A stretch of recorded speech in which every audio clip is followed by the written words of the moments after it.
And we are live for episode number 6 of the Bronx Bomber Babble podcast. I'm your host, Matt, Luz, Luigi, and tonight I'm with Nick and I'm with Andrew. How you guys doing? I'm fantastic, and I'm ready for a good old-fashioned Bronx Bomber Babble After Dark episode. This is a late one. Yeah, we got a heavy news day to get into today, so hope a you're all little spicy. We may be here until about midnight or later. Yeah, it's 10:30 on the East Coast. That could refer to a lot of things. A lot of. We were gonna do an emergency episode earlier today, but we're kind of glad we didn't because a lot happened. Guys getting released, guys getting signed. A busy day for the Yankees. And before we get started, I just want to say that we're on iTunes now. We're on Apple Podcasts. You search Yankees podcast. We're right up there, and go give us a 5-star rating and subscribe so you get all the episodes right when they're uploaded. And we're also on SoundCloud, and obviously we're on YouTube. So just wanted to say that before we get started, because Neil Walker is now a New York Yankee, and I think this came a bit of a surprise, especially after getting Drury. I didn't think that Cashman was looking for another middle infielder, another second baseman, but long and behold, Neil Walker signs 1 year, $5 million with a sweet incentive. Literally, he's going to get sweets on the road. I don't think I've seen that. But yeah, so initial thoughts about the Neil Walker before we get into what this means, like, or what effect this is going to have on other players. What do you guys just think of us acquiring Neil Walker and him most likely being the starting second baseman?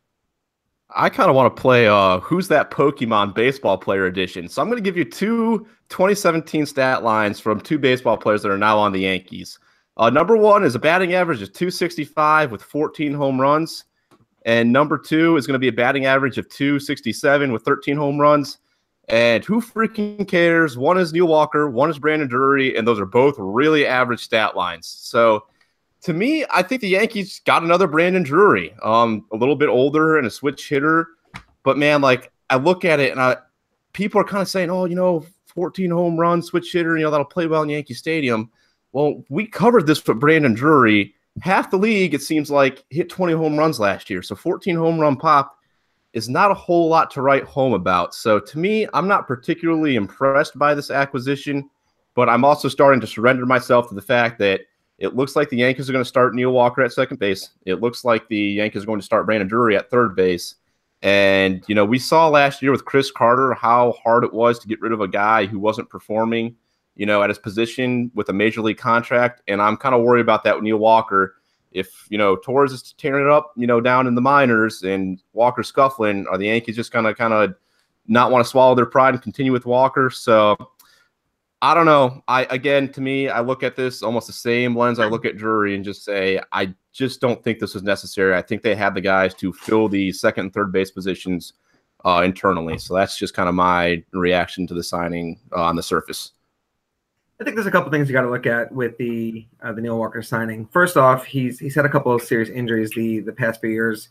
Didn't he have, I believe it was back surgery with the Mets in 2016, right before he and that's what led him to take the qualifying offer, because he didn't think he was going to have a big market last offseason. Part of that contract is plate appearance driven, so you have $125,000 bonuses at 425, 450, 475, and 500 plate appearances. Possibly he doesn't get that, and then the base is only $4 million. If you have guys like, let's say, Torres or Ronald Torres playing out of his mind, or Tyler Wade, if his injury is not really a big deal, maybe you can edge out Neil Walker. I think the Yankees were interested in signing him before they even made the trade for Brandon Drury, and it turns out that they only pulled the trigger on getting both of them because the price for Walker dropped so much. I think he has a market value of anywhere between $7 to $10 million, and they got him for $4 million base. It's puzzling. It does put a wrinkle in the Andujar and Torres plan, and I really don't know, where that leads the Yankees over the next 2 or 3 months before they get the young kids up.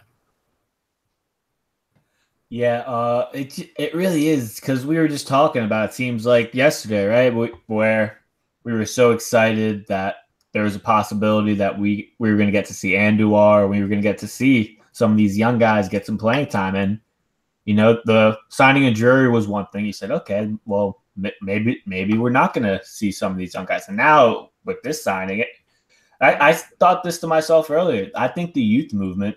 I'm not going to say it's over, but I really do think that Cashman just said to himself, "Hey, I'd rather have an established second baseman, a guy that I know can play at an MLB level at second, rather than testing one of these young kids that might not be ready."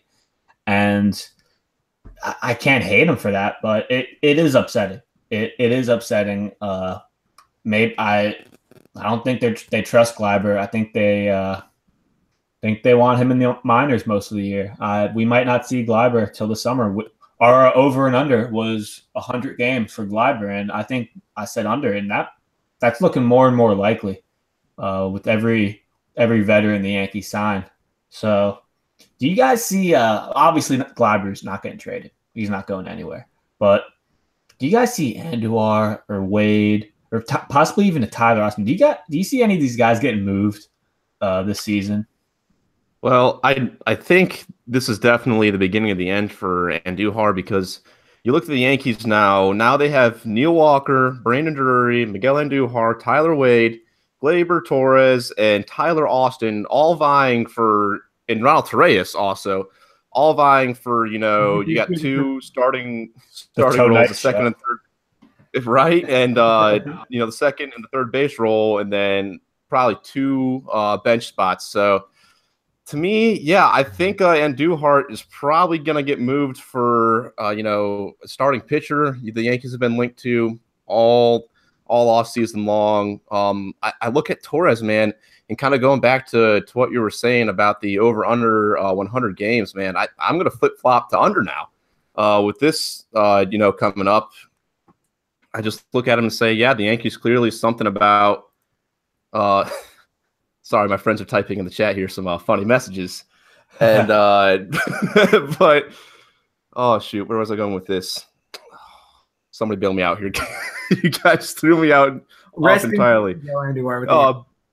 Yes, but you look at Gleyber, he's been struggling this spring, and, I get it. He's coming back from blowing out his elbow. These are his first games back. So I wish they would take that with a little bit of a grain of salt, but kind of going back to what Luigi was saying, I thought that the Yankees were going to give these young guys a shot. And now it really seems like the youth movement is kind of going on the back burner right now. But I still hold firm to the belief that Andujar and Torres would produce not only better numbers in the long run if given the chance, but also in the short term if given the chance over a Drury or a Walker. So my perspective on that doesn't change. But as far as Andujar goes, man, I think he's totally getting traded. There's just really not a spot for him anymore. He's blocked several ways. Yeah, there's not a spot for – I think there might be a spot for Andujar, but I just think of a guy I always forget out of the Yankee prospects is Tyler Austin. I just always forget about Tyler Austin. I say to myself, here's a guy that – I know a lot of people don't think a lot of Tyler Austin, but I think he's got some pop. I think he has a chance to be a pretty good, solid hitter in the MLB. You guys remember Dan Uggla? Yes. I like that's always like what I saw, like Tyler Austin possibly being a guy that's probably never going to hit above 250, 260, but probably pop out 25, 30 homers a year if he gets the starting role. And he's a guy that he's just another guy that I know he's not a second or third baseman, but these are just at-bats that are being taken away from guys like him and Andujar and guys that could really help this team. And I'm telling you that the youth movement, it just got put on pause. It just got put on pause. They want to win. They want a team full of established veterans, and this is what we have. So I just wanted real quick. Also, forgot to mention that Danny Espinosa and Jake Cave both were released today. Cave is kind of disappointing for that he got released. Espinosa, you kind of expected that. I didn't think half the time I forgot he was even on the Yankees. I didn't think there was any chance he made the 25-man, but Cave is disappointing to see him go. Any thoughts on Jake Cave, guys? Jake Cave's got a lot of potential, and he's, what, 25, 26 years old. The problem is he's the 6th, possibly 7th outfielder. It's just such a tough spot. And it's not an outright release. He was designated for assignment, so it's possible to read him in the next 7 days and maybe get something, even like a middle reliever, a lefty specialist, something for him maybe. But more than likely, they're going to lose him for nothing. And it is disappointing. It just, he never really had a place on this squad. When the Yankees added him to the 40-man roster before the Rule 5 draft, they actually, correct me if I'm wrong, I think he got drafted by the Reds maybe last year. So they protected him this year because they didn't want to lose him again. They only got him back because he didn't make he didn't make the Reds roster. So he was returned to the Yankees. And then, of course, when we traded for Stanton, it kind of just pushed him down the depth charts to a pit that he was never going to get out of. So I think he's got some potential. He can be a good outfielder. I don't know if he'll ever be an impact bat at the major league level, but it is sad to see him go. Yeah, I mean, Cave, honestly, everything Andrew said, he's got potential, but he's just a victim of a really deep Yankees outfield. Organizationally, you just look at, obviously he's not going to crack the starting major league outfield. And then you just look at the bench, he'd be behind guys like Clint Frazier, Jacoby Ellsbury, Billy McKinney's been playing or hitting out of his mind. So, it's sad to see it come to this. I wouldn't be shocked if somebody, came in and swooped him up. But, this is a loss I think that the Yankees will weather. I don't think it's going to come back to haunt them or anything like that. Yeah, I don't think it's going to come back to haunt them either, but definitely a guy that at one point you thought would be a contributor on this team, and now it looks very unlikely. But yeah, by the way, Cashman said about Neil Walker that he isn't guaranteed a spot in the infield, which obviously could just be GM talk. But you brought up Tyler Austin earlier, and I know we mentioned this before we went live, but it's possible that Neil Walker might even edge out Tyler Austin for the backup first baseman job. So there's a lot of moving pieces here. Oh, absolutely. There's a chance. There's a good chance Tyler Austin starts the year in AAA.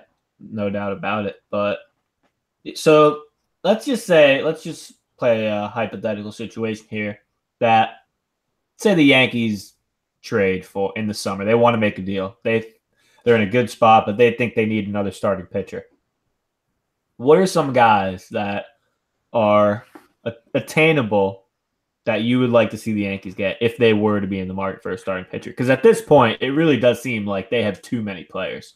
I mean, they've just made so many signings, and they have so many prospects that you're just looking around and you're saying, okay, some of these guys are going to have to get moved simply for playing time, simply development. These guys are going to want to play. Well, I was kind of thinking about that today, and obviously Michael Fulmer and Chris Archer have kind of been names that the Yankees have been connected to.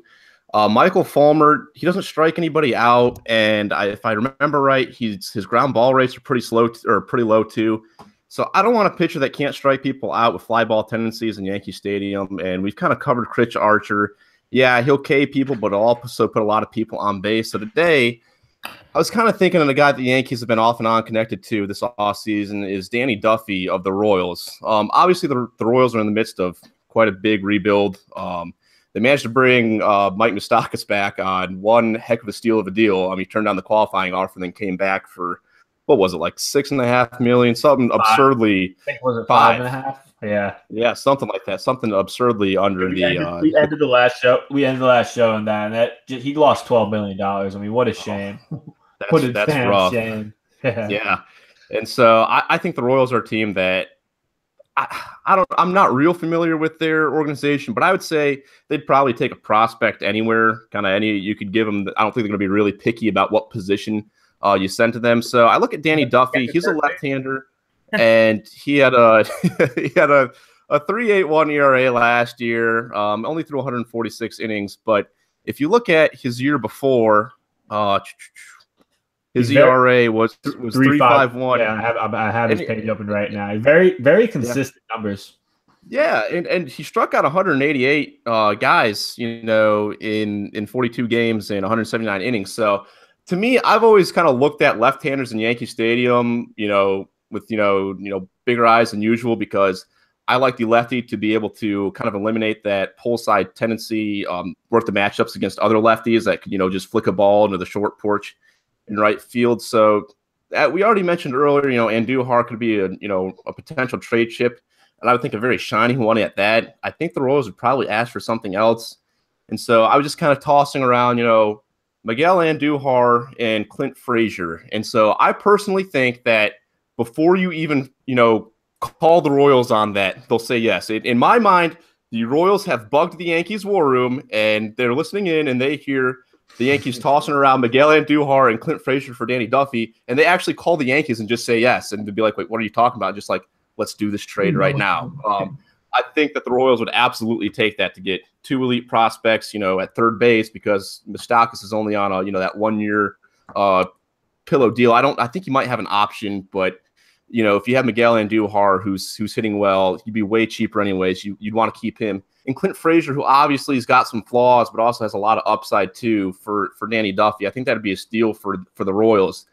Me personally, though, that's where it comes down to, do the Yankees think that's worth it to give up that much, in a rotation that, I don't know, guys. I know the Yankees have been connected to a lot of starting pitchers, and I know pitching can be very volatile. Injuries happen, but to me, I think the rotation, I think they can get to the back to the playoffs, certainly, but to a World Series with this rotation. And you look at the minors, you got Chance Adams and Justice Sheffield isn't too far away. So the Yankees would really have to, ask themselves, is this guy, that big of an upgrade that you'd want to bring him in, give up two top prospects to bring him in. So that's just kind of something I came up with. It's really all speculation, but in my mind, it makes sense. But the Yankees got to ask themselves, is it worth paying that price? So I'll just kind of turn that over to you guys, and maybe you have another starting pitcher in mind. But that's just kind of what I thought about today. Actually, I'm going to keep along the same lines as you are with a left-handed pitcher. I have a pair of names that I was thinking about as well. Another player that the Yankees were definitely checking in on earlier in the offseason was Patrick Corbin of the Arizona Diamondbacks. I know they have obviously a lot of trade history with Arizona, most recently with Brandon Drury, being a 3-team deal. I don't think Corbin would cost that much. He had his best season, 3 or 4 years ago at this point, and he's had Tommy John in between. I think he's a good, not great guy, but he has upside, and he could be had for not that much. The other name I was floating around, and only this plays out if the Texas Rangers end up being as bad of a team as a lot of them are projecting, is a guy like Cole Hamels, who I know is a far cry from his top 3 or 4 Cy Young campaigns when he was with Philadelphia, but he still pitched to a 4.2 ERA last year, accounted for a 2.8 WAR, and he's only on a 1 year deal at this point. It's going to be paying him $22.5 this year, and the option for $20 million next year is an easy pass for the Yankees if they were to acquire him. Cole Hamels has a lot of playoff experience. He's a wily vet. I think if anything, he can learn something from CC. If there's holes in his approach right now, I don't necessarily know if that's something that Texas would, what kind of return they'd be looking for. But I mean, what do you think? Does a guy like Cole Hamels interest you at all? I don't know. He really doesn't move the needle for me. And the guy that I had in mind was Garrett Cole. That's the guy I would like to see the Yankees go get. I know he'd probably cost a bit more than the other guys mentioned, but I just think Cole could be a guy that I think Cole has a higher ceiling than any of the guys we just listed. He's you realistically see Houston unloading him though right after they just got him? I think, I don't know. Why not? I think he's still controlled for 2 years, isn't he? I think, look, the Yankees have so many prospects, and because look, we were saying earlier that, the damn Mets would never trade any of their starting pitchers to the Yankees. And with the Yankees and Astros, there's just, I know they played each other in the playoffs last year, but I really feel like the Yankees have so many prospects that if they called the Astros and said, hey, that Garrett Cole guy, I know you just got him, but can we have him? Well, we'll give you these prospects. You guys like prospects? Because really, I think the Yankees, like you said, Nick, and Andujar and Frazier, that's a juicy package, man. I mean, Clint Frazier is I mean, we really do forget that, hey, Clint Frazier at one time a couple years ago was rated higher than Judge, was rated higher than a lot of these prospects that are doing very well right now. So that could be a big haul. But I do like Duffy. I think Duffy would be a really good option. Well, and I want to touch on kind of the ones that Andrew threw out. I think that Corbin can make sense. I don't know, man. The Diamondbacks could be in for a step back this year. Obviously, they lost J.D. Martinez. That guy powered him. He hit out of his mind when he was a Diamondback. And then you look at Noodle Arm, Zach Greinke is struggling to touch 90 miles an hour this spring. I guess he's like hanging 87. Oh, dude, he must be hanging out with Peyton Manning, like selling Papa John's franchises or something, and just caught a case of just the gnarliest noodle arm out there. How much is he still owed? A lot. I don't know how much specifically, but a lot. So yeah, let's just categorize it as a lot of money. Yeah.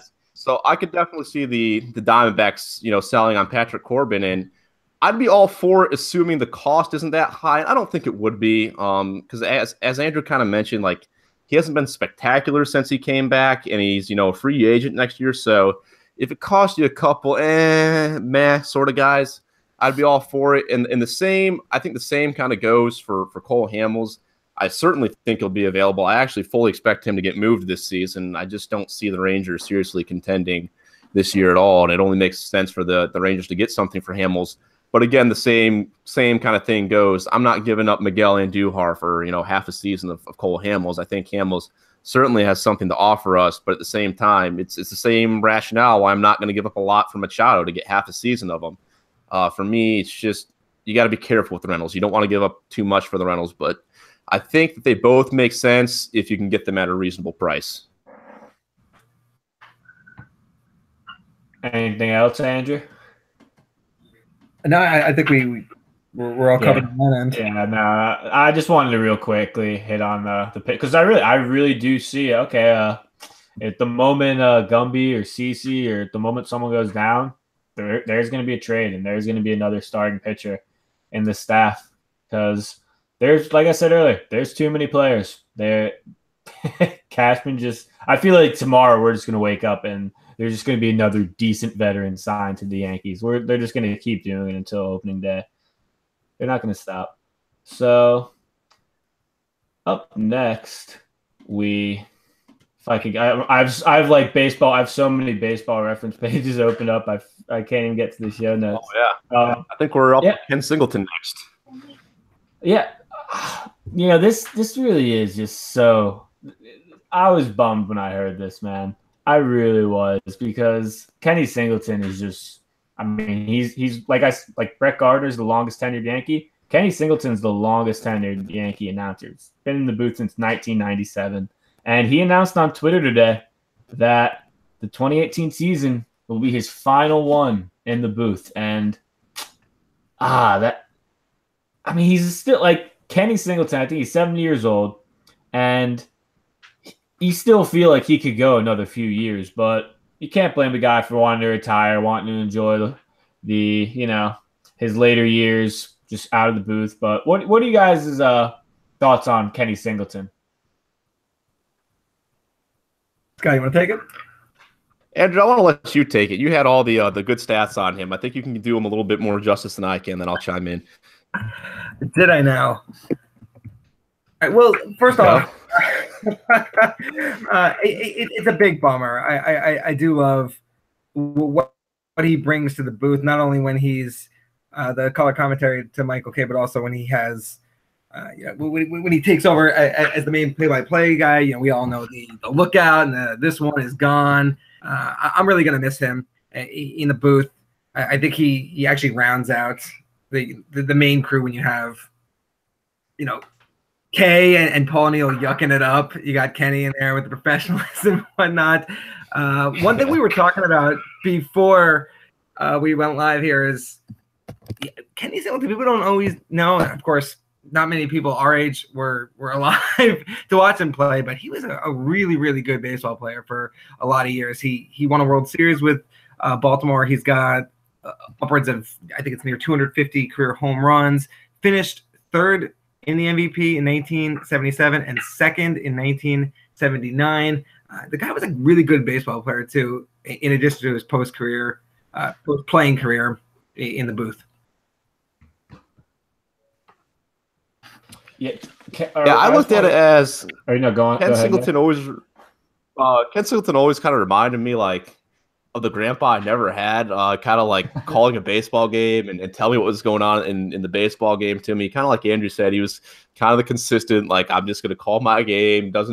Never really strayed too far from the subject at hand. But he always did a good job. And, his absence is going to, obviously suck. But I think the Yes Network does a very good job with their color analysts, getting guys like Paul O'Neill, David Cohn, Al Leiter, and I love those guys. So hopefully we don't miss Ken too much. I'm sure we will, but I'm really hoping these color analysts can kind of, make us maybe forget about the loss a little bit more.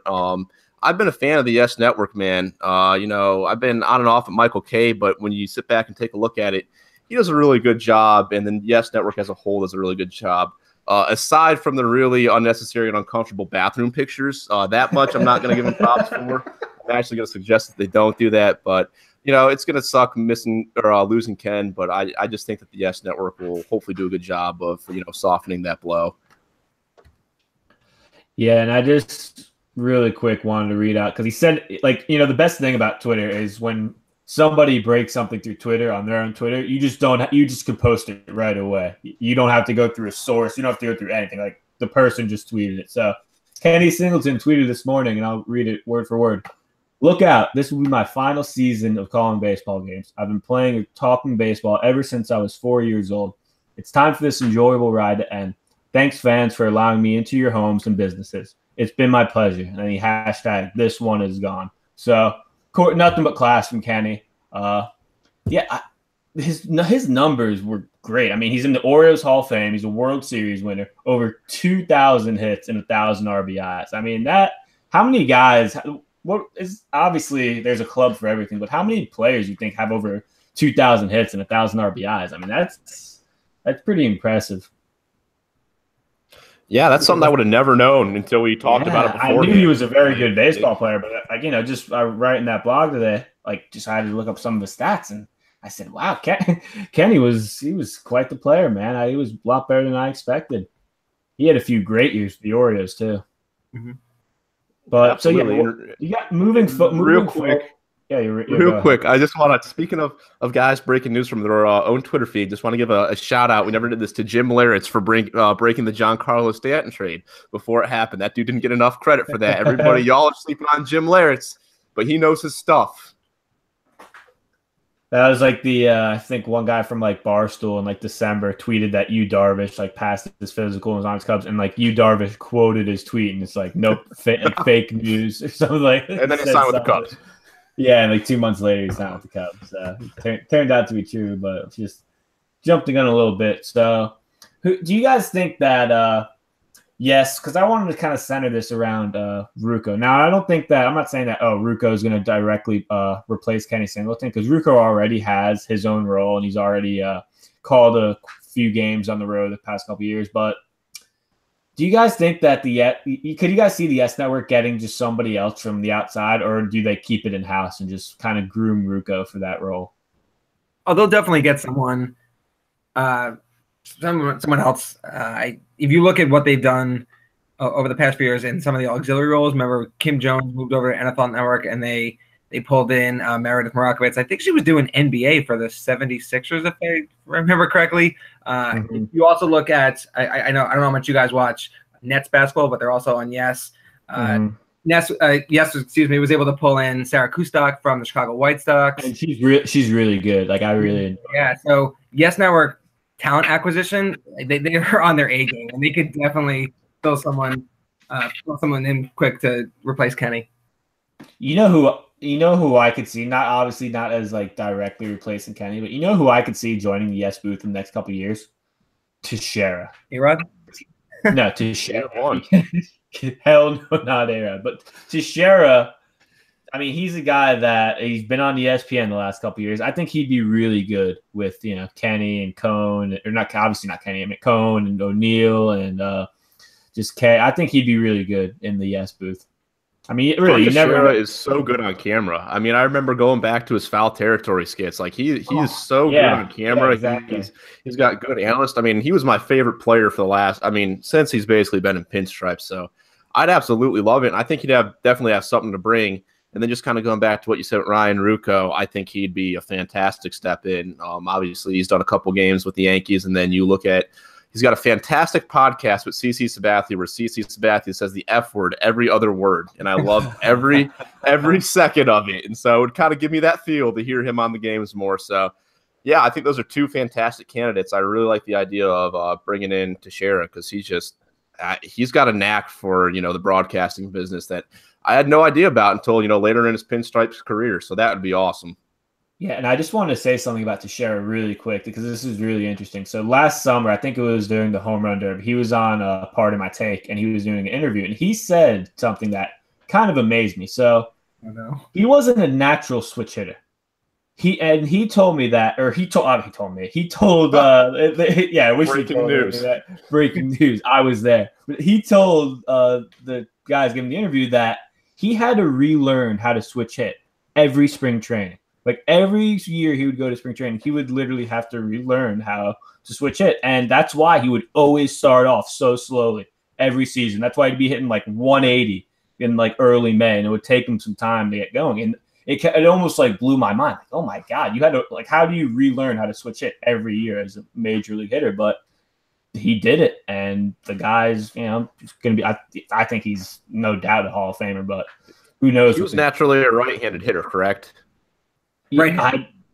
Yeah, I believe so. Sure. Because I remember writing, like a bold take piece way back in the day that said, "Hey, Mark Teixeira hits way better right-handed, at least for contact. Obviously, if you bat left-handed, you're going to hit for more power numbers in Yankee Stadium. But for a minute there, I thought it would be a fantastic idea for him to switch to just purely right-handed hitting. And I didn't know that at the time. So now that totally makes sense. Actually, that's news for me. I just found that out. Yeah, I'm telling you, it was like a very shocking development, him saying that. But, I mean, he was the thing I'll always remember about Teixeira is obviously he was a great hitter. He had some great seasons, but the guy, he was, to this day, still the best defensive first baseman I've ever seen. Oh, and absolutely. I'm not saying like he's the best of all time, but in my viewing of baseball, that guy was a rock solid force at first base. I mean, just even in his later years when he just was not hitting well, you still just didn't mind him out there because he was still playing a great first base. And he would just make such high IQ plays. And that's my only problem on sabermetrics. It's for whatever reason he never graded out well at all. Yeah. There was, I think it was, I don't know if they measure it, but it's the exact stat is basically to measure how well a first baseman scoops balls out of the dirt or catches stuff on the short hop.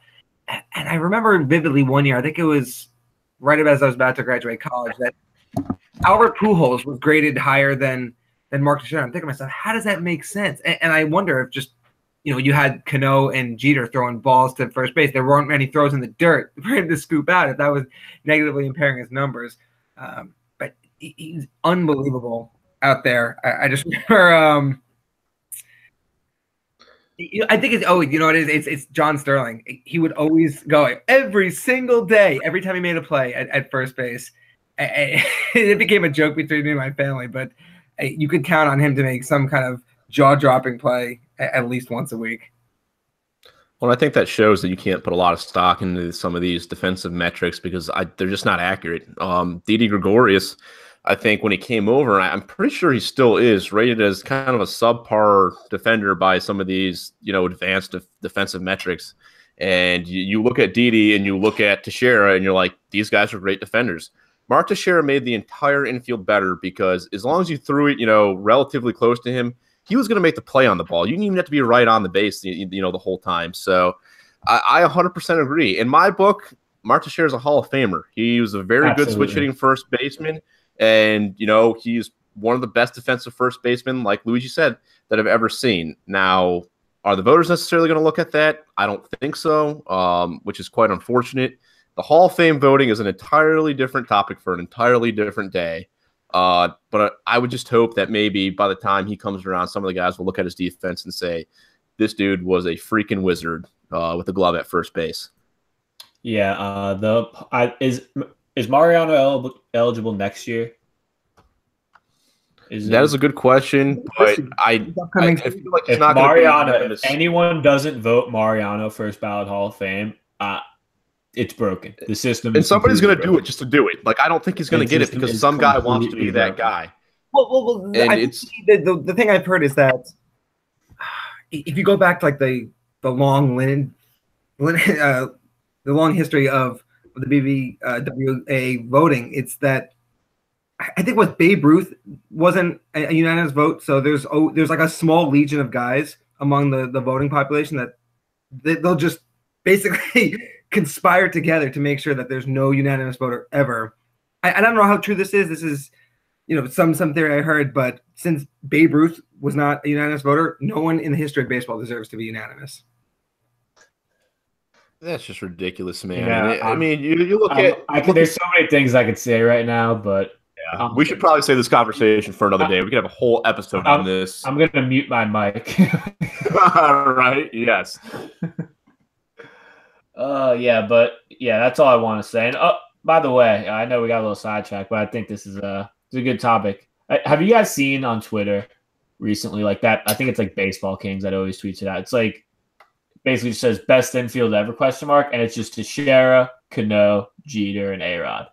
And I don't have a list in front of me, but that was an incredible infield. And the best one I've ever seen. I don't think any of us realized it at the time. I mean, obviously we knew how great that team was, but looking back on it, I just say, damn, man, that 2009 infield was stacked.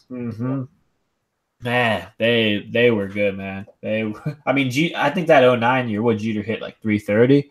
He was and I think he was the top 3 in MVP voting. I think that was the year A-Rod only hit like 30 home runs that 09 year. He missed the first one. In the last game of the season, he hit 2, I think, to get to 30. No, not only did he hit 2 home runs the last game of the season, he hit 2 in an inning. That's right. Yeah. Mm-hmm. It was a 3-run home run and a grand slam. I think it was like the 5th or 6th inning.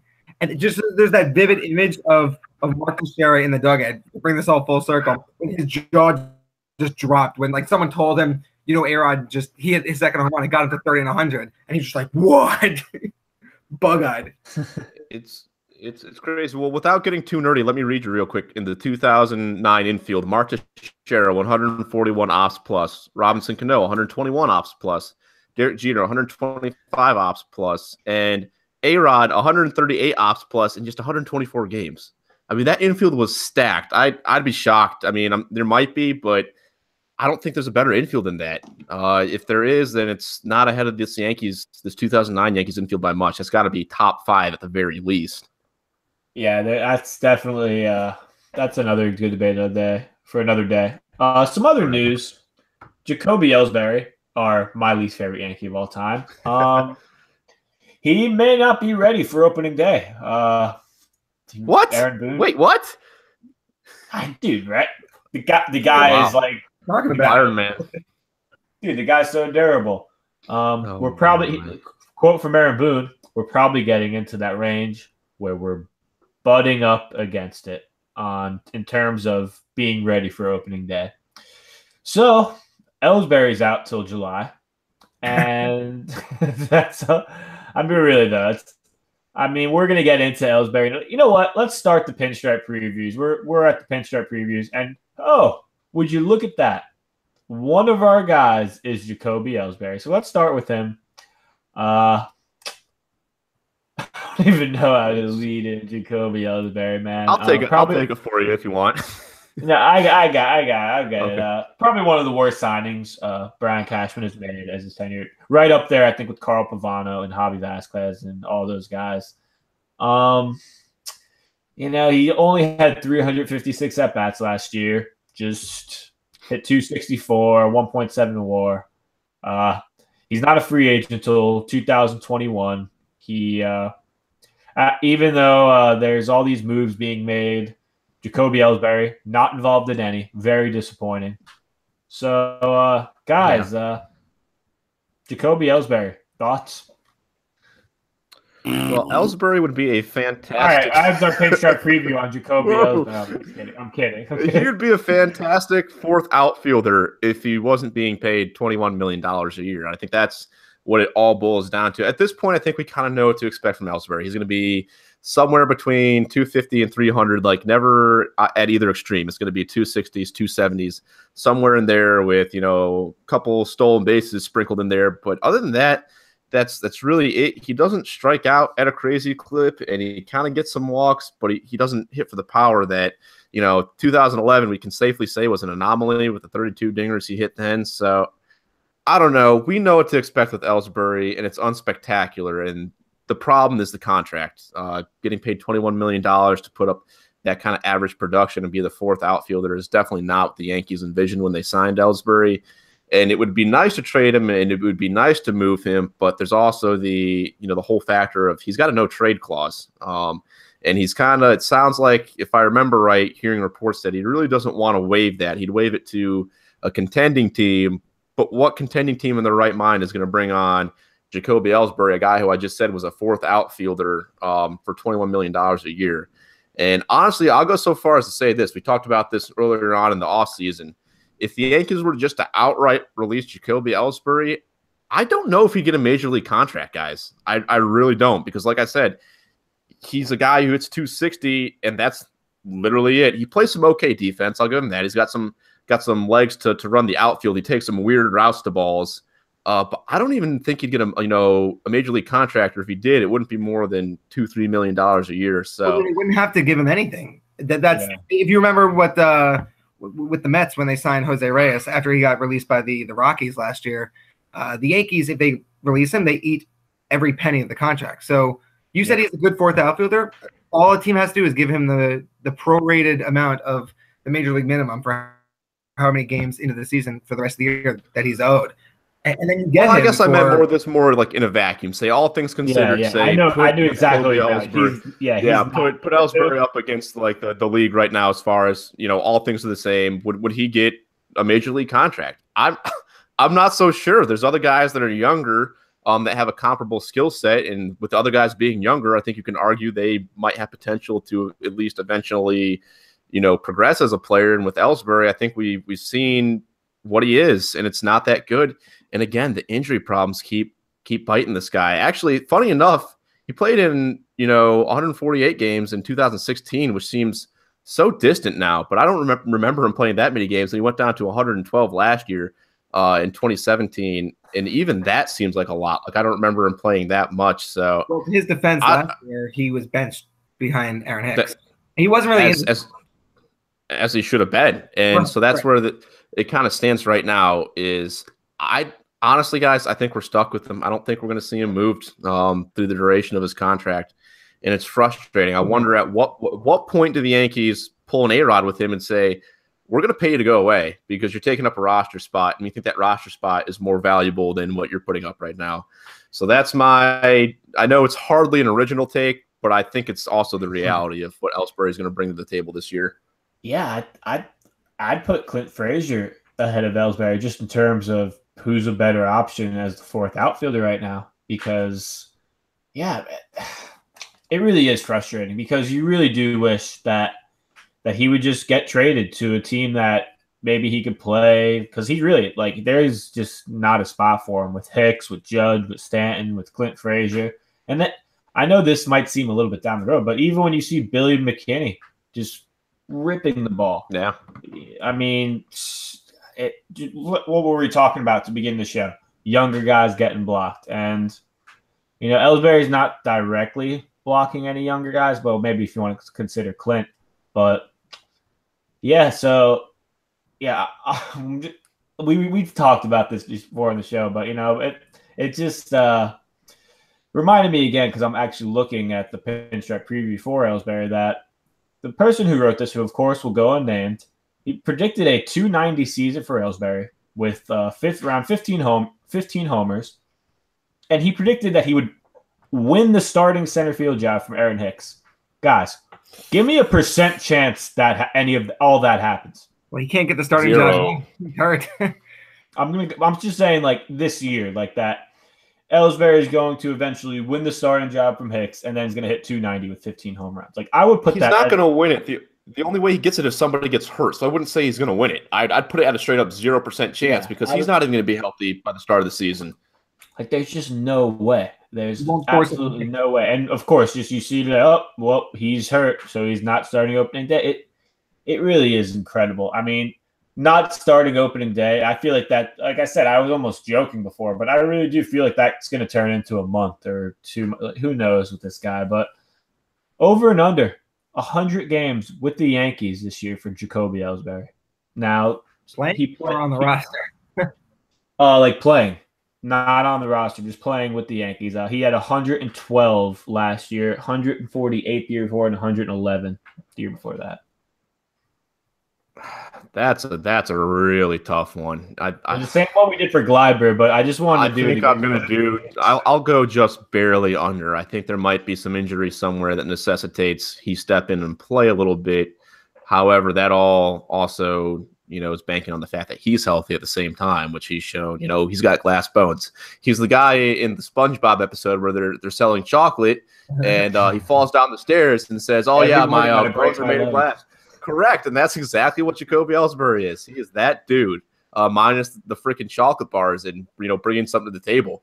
So I'll go just barely under. I think he's going to get playing time out of necessity. Clint Frazier's concussion, man, that's a topic for another day, but that doesn't seem like it's going away. So for right now, he's the next guy in. But I'm hoping we don't have to see that much of him. Yeah, I'm going to go over. I'm going to go just over. I'm going to say he's right at 105, 110 because I just feel like he's just that like I said in the article, he's just that thorn in the side that he's going to get playing time. He's going to pop in the lineup a few times a week, and he's probably going to just compile over 100 games and probably hit 250. Andrew, you going over or under? I'm going to say over too, and I hate it that I have to say it, but yeah, I'm sure someone's going to get hurt, unfortunately. Aaron Hicks has never played a full season with the Yankees, so that's something to watch. And also, let me hit you with a quick little stat here. Jacoby Ellsbury last year, 22 stolen bases, caught stolen only 3 times. He could be the world's most expensive late-inning pinch runner. So I think that'll inflate his appearances just on the basis of go in there, swipe second, and then get yanked again. I didn't think Ellsbury had 22 stolen bases. I would have guessed like 15. And only 112 games. So yeah. He was aggressive last year. I mean, he better be, right? On the Baseball Reference page, they have this cool little feature that projections, and they're projecting Ellsbury to hit 255 with 9 homers and 42 RBIs in 412 at-bats. So I think that's pretty accurate. I think that's probably where he'll be around. What's upsetting about Ellsbury? The first year he was with the Yankees, I think he hit like 270 with 16 homers and 70 RBIs. If he did that each year, I wouldn't be thrilled, but I would be content. I would what he's doing. Exactly. And even a step farther than that, do you guys remember the following season, 2015, when he hurt his knee? I think it was that game in Washington. He was hitting like 330 at that point. He was out of his mind. He was everything they signed him to be. And then once he got hurt, he missed 30 or so games, came back, and was never the same. Finished like, 250, 260? Yeah, I think his second year he finished, I believe, 257. So it just... He was over 300 before he got hurt. Well, yeah, so Ellsbury's another guy who, will he even be on the Yankees? He probably will. I mean, who the hell wants Ellsbury? I know I don't. Let's see. Let's go to the little engine that could.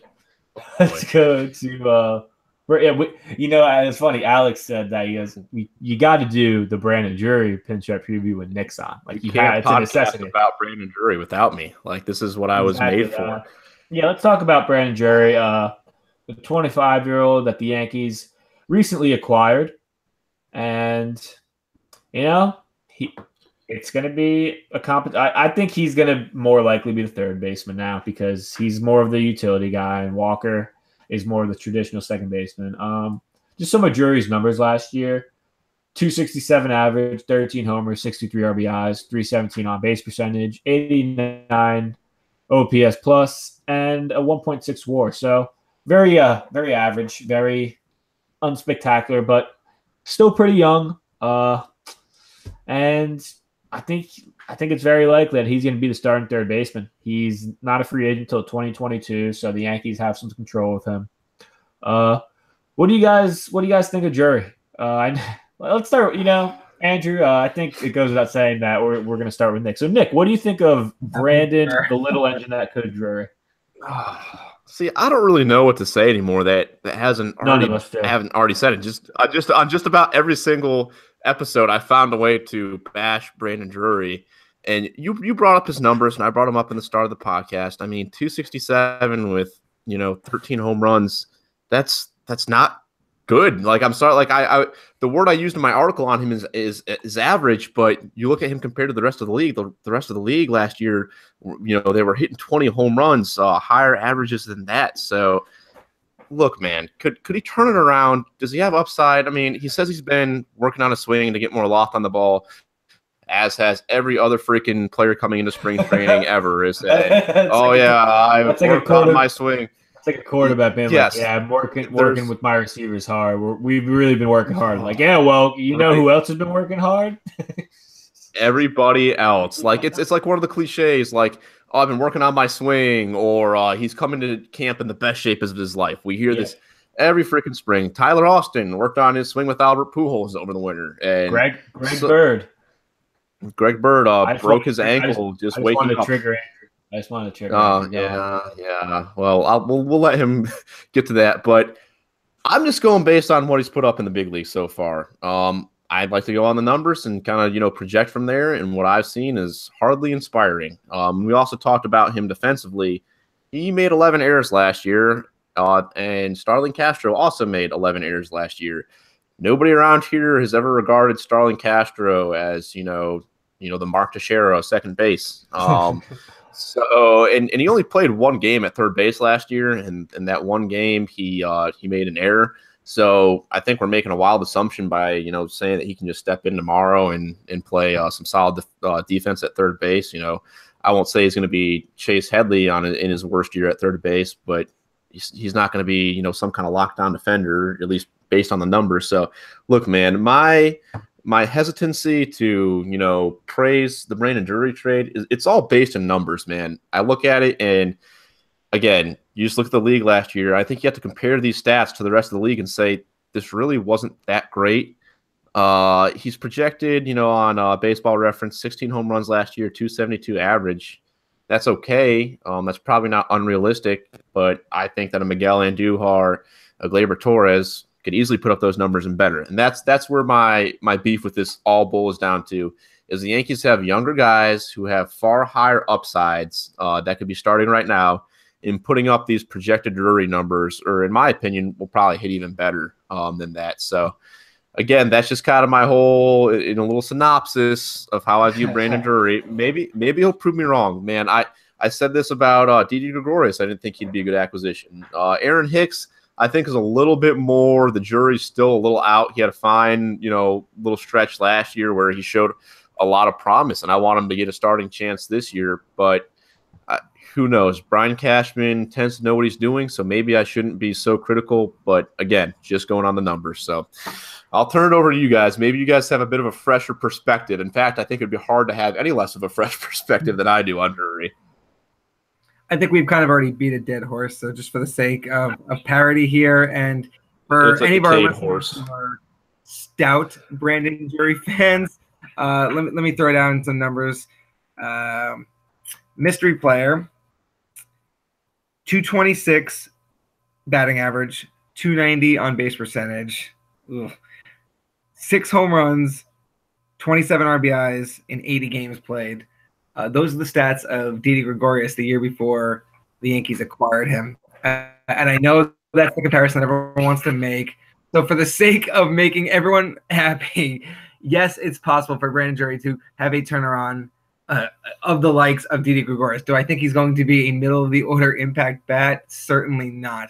But Brian Cashman and the scouting department have supposedly seen something in him that we saw also in Didi and Aaron Hicks, and it's possible he can be somewhere in the 270, 280 range with They say upwards of 20 home run power. So do I see it happening? No. Is it possible? Sure. I mean, Brett Gardner could hit 50 home runs next year. It's possible. And in fact, Brett Gardner hit more home runs last year than Drury did. So I'd say that's actually it's more reasonable to think that Gardner could hit 20 home runs than Drury. We can play the what if game all day until the cows come home. But I would say the Brandon Drury and Didi Gregorius comparison would be a good comparison if Brandon Drury was Didi Gregorius. But you have to understand these are two different players. We can't just say, oh yeah, man, Diamondbacks middle infielder coming over next Didi Gregorius. Like that's about where the similarities end. Honestly, Diamondbacks infielder. So yeah, what Andrew said I think is all accurate. But I guess more than anything, I'm just trying to say pump the brakes. I think as Yankees fans, we have the tendency, maybe not us in particular, but there are some Yankees fans who have the tendency to say, this guy's a Yankee, so we're going to crown him, the best at his position. He's got to be, he's good kind of thing. And I just say, slow down on that. Let's see what he can or can't do. And, don't hold up on the young guys over, a Brandon Drury or a Neil Walker. I just want to give another mystery stat line. 253, 13 homers, 67 RBIs, 333 on base percentage. Stephen Drew the year before we got him. So, that is a really good one. Let's just let's hold our horses. You never know who the hell we're getting. Drury could be hitting 330 and he could be at the All-Star game this summer. Who knows? But yeah, it's funny you mentioned Nick that you said he played one game at third base last year and he made an error in that game. Yeah, it's far from a given. Well. He has been hitting well during spring training, though. I think he's hitting a 300 clip. And all the Brandon Drury apologists will say about his errors is that they say Chase Field's infield plays fast, so it's hard on infielders. And that sounds like my goodness. And you ought to be thrown in the pool at Chase Field if you really think that's a thing. That's a joke of an apology. I think I hate to keep going with over and under just simply games, but I think Drury, it's going to be a good over and under 125 games played for Brandon Drury this season. I'm going to say over. I'm gonna go over begrudgingly just because I think that Andujar is going to get moved. And Torres, I think Torres is going to come up at some point. I don't necessarily know if he'll be starting. By the way, Luigi, how's your Torres and Andujar will be starting by the end of the year? That's not looking very good either. Your bold prediction there. We're working on it. That's why I said. We're now. Well, I hope to God you stay right, man. I really do. But yeah, man, I think Andujar is going to be moved, and so there's really not going to be a threat to third base for Drury. I think that Torres' profile is a lot better as a second baseman, and so without any under threat, Drury very well could play, upwards of 100 to 140 to 150 games at third base. And I'm not really a fan of that proposition, but I guess I better just hope for the best and hope that the little engine that could prophecy storybook that we have here comes to life. Yeah, I'm going to go slightly under because I think that he's going to struggle a bit. I think that he might get his job taken. I think I'm going to go with 115, 120 because I don't know, 130, 140 games would be a lot for Drury. And I don't know, I don't see him getting there. But yeah, the whole little engine that could thing, that was an article that one of our writers wrote labeling Drury as the little engine that could. And the curious case of Brandon Drury. Not the curious case of Benjamin Button, but the curious case of Brandon Drury. And yeah, so yeah, we're going to do a lot. I'm not trying to do a lot of predictions for the over and unders because we're going to make a lot of predictions in our preview show the week before the season starts. But yeah, I think it's a lot of the game totals or how many games guys will play is still up in the air. So let's go to our final Pinstripe preview. And I saved the best for last. It's the guy that finished third in Cy Young voting last year. It's the guy that had the hardest fastball among starting pitchers in baseball last year, and that is none other than Luis Severino. And guys, can you believe Sevy just turned 24 last month? I mean, the guy, it seems like he's been with the Yankees for so much longer than just a few years. And I actually wrote the Pinstripe Preview for Sevy. And I said what a roller coaster it's been for him. I mean, his first year he comes out, he looks great. I mean, I think he has like a 2.89. I think he only started 11 games, but he looked really good, really promising. And then that 2016 season was just bad. I mean, he was legitimately one of the worst starting pitchers in baseball that year. Saved a little with the bullpen when he went to the bullpen, did a lot better, but last year was just really, really a promising year. And I know I say this so often, like, just think if there was no Judge last year, a storyline like Severino just gets so much more coverage. Your storyline like Gumby, because Severino, what he did last year to go from being one of the worst starting pitchers in baseball to finishing third in AL Cy Young voting behind Kluber and Sale was just nothing short of spectacular. So, but he did struggle in the wild card game. Struggled is an understatement. The wild card game didn't exactly pitch lights out in the postseason. So he still showed a bit of those young nerves, right? But here's the question I'm going to pose for Sevy. Do you guys see Sevy remaining as the ace of the staff this year? I know what Nick's answer is going to be, but do you guys see him staying the guy throughout the year, or do you think Tanaka or Gray is going to take that role over? Well, I've kind of made my case about Gray in previous podcasts, and I'll stick to that. Severino, man, like Luigi said, what a roller coaster. I remember when he came up in 2015, my dad and I went to, I think it was either a second or third start in Cleveland, and that dude battled. He clearly didn't have his best stuff that day, but if I remember right, he only gave up like 2 runs in like 6 or 7 innings, which for a rookie pitcher is extraordinary. And he was blowing people away last year. Like, he was just flat out dominant. So I think, as Luigi mentioned, when it came to the playoffs, I think a lot of us are labeling his struggles as nerves, and I think that certainly played into it. But I don't think that we should downplay the fact that he threw 193 innings, and that's the most he's thrown at the major league level, like ever.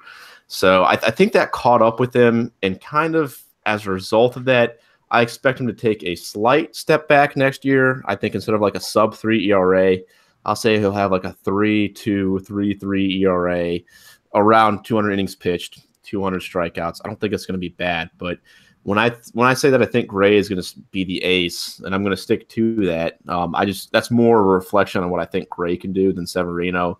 But Severino's had his very good year, first full year as a starter in the big leagues, and he pitched very well. But now the league knows who he is, and they know what to expect from him. And there's just going to be an adjustment phase that I think it's natural for all intents and purposes. This is going to be his sophomore year as a starter. Last year, you could probably label his first rookie year as a starter if you want. Obviously, he's not a rookie. Just talking about as a starter, a full season in the bigs. So I expect him to just take a slight step back. I don't think it's going to be anything like, oh wow, he went from a sub-3 ERA to like a 4. I'm not predicting that, but I expect him to be not far behind Gray. And who knows? Maybe I'm wrong. I think to most people, Severino's clearly the pick to repeat. That's what the numbers say. So who knows? I'm just glad he turned out to be a starter, because, man, how disappointing would it have been if, a guy of this caliber and this talent ended up in the bullpen. And that's what it just frustrates the crap out of me every time a guy who's, brought up through the minors as, oh, he's going to be such a good starter, ends up in the bullpen. So, man, 2017 could not have gone any better for Severino, and I think we're in for pretty close to round 2 for that. Just, again, growing pains. So that's how I look at Severino for 2018. Now, Andrew, real quick before you gave your thoughts on Severino, I just wanted to read some of his numbers from last year. He had a 2.98 ERA, 10.71 strikeouts per 9, a 13% swinging strike rate. I thought that was impressive, and a 65% first pitch strike rate. So those are just some. I'm really not like a big, inside the numbers guy, but those are some impressive numbers. I mean, he was, like I said, he literally threw. Like, he reminded me of Verlander. Like, I remember when Verlander just used to. Oh yeah. Back in the day, he was throwing his no hitters. His fastest pitch of the game would be on pitch 104 in the 8th inning. And Severino would do that a lot last year too, where he'd be just sitting at 97, 98 at 100 pitches. And you'd say to yourself, damn, that's some that's some prime Verlander stuff right there. But so yeah, Andrew, what do you see Severino's 2018 holding for him? No, first off, I do want to say the Justin Verlander, the young Justin Verlander comparison is really good. That's one thing that really impressed me most about Severino last year. If you guys remember, it was that 5-man battle for 2 rotation spots, and Severino won it as, I believe, the 4th of the 5 stars, and then Gumby got the 5th starting spot. We had no idea what to expect from him last year. I think going into this year, the most recent we've seen him was in the playoffs. I'm gonna say I wasn't concerned about the wild card game. Some may say it saved nerves. I think he was overhyped. He was throwing 90. His first pitch of the game was 99 miles an hour, 100 miles an hour. If you're nervous, maybe you throw one at the backstop. You kind of have no idea. He was dialed in to a fault. And I think the big thing that we have to watch with Severino this year is just going to be the innings limit. He's never thrown 190 more innings before last season. And similar to what Nick said, I think he's going to regress a little bit. Not so much that he's going to be a middle of the rotation starter. I think he's going to be, in name, in theory, the ace. So I think he's going to have the best stats of all 5 stars this year. Maybe not, but I still think he'll carry that ace status. One thing we do have to watch again is just his ability to control his emotions and not overthrow. I think the risk of injury is greater this year because he throws so hard, and also because of the career high workload last year. So if he can mitigate those concerns and keep razor focused, he may be in line for a very similar stat line to what we saw last year. Again, I don't think he's going to throw to a sub-3 ERA again, but he'll be very good again. Yeah, you just really, because a guy that pitches in his style, it's just so easy for him to just overthrow. And he's got to realize that he doesn't have to overthrow. He's got to let it fly. Because, I mean, it was so – Severino is one of those guys that, like I love Tanaka. And Tanaka, when he's dominant, it's fun to watch him. But Severino, man, he's like watching a fighter just knock someone out like every fight. I mean, he just overpowers guys. It's impressive to watch. But he just turned 24. I mean, I really can't get over that. Especially when you consider Judge is 26. Like so many of these, like Sanchez, I think is 26, and there's Severino still 5-6 full years before he turns 30. Such a bright future ahead of him. But yeah, I've been saying it all month that it's going to be some race. It's going to be some 3-horse race between Gray, Tanaka, and Severino to see who's going to be the ace, because going into last year, it was Tanaka, and there really weren't that many questions about that. Tanaka was coming off a great year. He was just the king of the spring, and to not like Severino. You're right, Andrew. Like you said, Severino was fighting for a rotation spot, let alone fighting for an ace spot. He was fighting for just a spot in the rotation.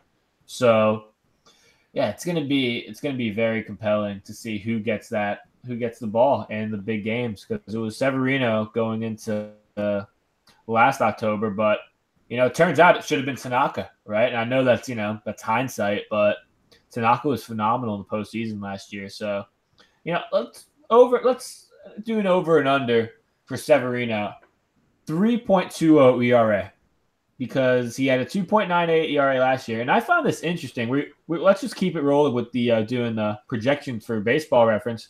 They only have him projected at a 3.65 ERA. So they have him due for a pretty big drop-off in ERA. So what do you guys think? Over or under 3.20 ERA for Sevy? That's tough, man. I want to push. I called right on 3-2.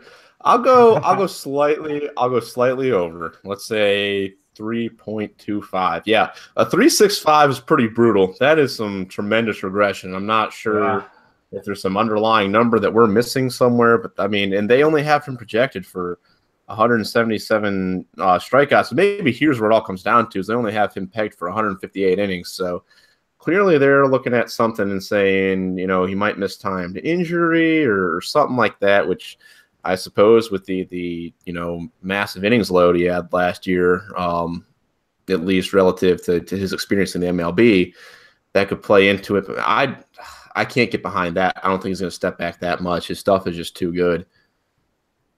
Yeah, I'm going to go slightly under. I'm going to say he finishes around a 3.15, 3.110 maybe. Yeah, I think he's still going to be the ace. I think he's going to keep that ace role. I think Tanaka and Gray are both going to have really good years, but I think Sevy is just going to remain that guy as like, look, you have to look at guys who are most likely to shut you down. And I think Sevy's going to be that guy where he's probably going to have 9, 10 starts over the year where he's just unhittable. Whereas Tanaka and Gray, I think, might not have as many. And I think Boone's going to recognize that. And I think Boone's going to go with the guy that no starting pitcher throws harder than Sevy, right? And that's what you want out of your ace. I know that's such like a broad way to look at it, but you love guys with overpowering stuff. I mean, I know I do. But so Andrew, you going over or under for Sevy? I'm going to say over, and I think it's actually going to be closer to the 3.5 and to no fault. I don't absolutely not. Part of me thinks is that he's the guy who can go out and shut the opponent down, but he also may be due for 2 or 3 serious implosion starts this year where he gives up like 6, 7, 8 earned runs, which will artificially, well, not really artificially, but it'll unfortunately inflate his ERA so much so that he can throw a string of 6, 7 innings, 2, 3 earned runs, and that one bad start will still weigh on it. I think that due to the fact that he's going to have ideally pushed a second year for a career high workload, he's going to have a few starts that'll taint the ERA a little bit, but not by any means tarnish his season. Right. So, yep, Sevy. We're gonna see if Sevy can look. If he does what he did last year, then this guy is establishing himself as one of the elite pitchers in baseball. Like, it's simple as that. What he did, if he could put together a few of those 2017 seasons, man, that's something to like. Because look, guys it surprised me. It really did surprise me when he had the stat that he, 90, I think his fastball average at 97.6. And that was the hardest obviously not amongst all pitchers, but among starting pitchers in baseball. And, I thought there'd be a guy that threw harder than that, but nope, it was the 23-year-old Luis Severino. And those are our Pinstripe previews for the day. We'll do 3 more the next show like we always do. We're going to start running out of Pinstripe previews. We still haven't done Judge. There's a few other big names we still haven't done. And, so that's our show. And you guys got anything else? I just want to say to everybody following us, look out. We got a really good new intro with Nickelback on the track that we're going to be playing at the beginning of our episodes here in the future. This is actually all Luigi's idea. I didn't realize he was such a big Nickelback guy. I have one rule. We're trying to work out an intro. We're trying to work out a theme song. These are all things we're trying to do. And I have one rule, and that is no Nickelback. I will not host a podcast that has Nickelback is like Applebee's. I've said it before. Nickelback's like Applebee's. Everybody likes to make fun of it because it's the cool thing to do, but everybody secretly likes it. Everybody secretly likes it. Look, man, and I was kind of on that train at the start of last year, and then my buddy from work said, "Hey, man, let's go to a Nickelback concert." I'm like, I'll go for the irony. Like, I'm sure this is going to be bad. And then I went, and I was like, wow, these guys rock hard. And look, man, if you don't like Nickelback personally, I think you should learn to like Nickelback because the ladies like Nickelback, and there was a lot of them there at that concert. So just some words of wisdom. Just throwing that out there. I'm not just on the Nickelback train. I'm on the bus. I'm on the plane. I'm on the bike. I'm on the skate. I'm on everything. I'm on going over the edge into the abyss. Yeah, I'm gonna die on I hate Nickelback Mountain. So we'll work on that. Let us know in the comments. What's your opinion on Nickelback? How much do you love them on a scale of like 10 to 20? Because it's at least a 10. I'm sure a lot of egg avatars will be answering that one. Because no one's going to be showing their face. I'm sure a lot of beach ball avatars will be answering that one because that's what you do is you push a beach ball at the Nickelback concert. Oh, yeah. Well, well, before Luigi dies of cringe, we better wrap this up. Yeah, I just I might I'm not even going to say anything else because Eaters. So that's our show. Remember, we're on iTunes, rate us 5 stars. We're on SoundCloud. We're on YouTube right now. We're on YouTube. So we're on a lot of different mediums now, so hit us up, rate us 5 stars, and Eaters. Thanks for sticking with us, guys, tonight.